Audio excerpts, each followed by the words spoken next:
ஒரு பச்சை காட்டில் ஒரு குட்டி குரங்கு இருந்தது. அதுக்கு வாழைப்பழம் என்றாலே ரொம்ப பிடிக்கும். ஒரு நாள் அது ஒரு பிரகாசிக்கும் பொன்னான வாழைப்பழத்தை பார்த்தது. அதை எடுக்க கையை நீட்டியவுடன் ஒரு மந்திர குரல் கேட்டது. இந்த வாழைப்பழம் வேண்டுமா? 3 நல்ல வேலை செய். குட்டி சற்று யோசித்தது.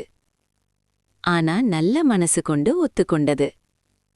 முதல் வேலை அழுது கொண்டிருந்த ஒரு குட்டி முயலை உதவியது. 2வது வேலை கீழே விழுந்த பறவையின் கூடையை மீண்டும் மரத்தில் வைத்தது.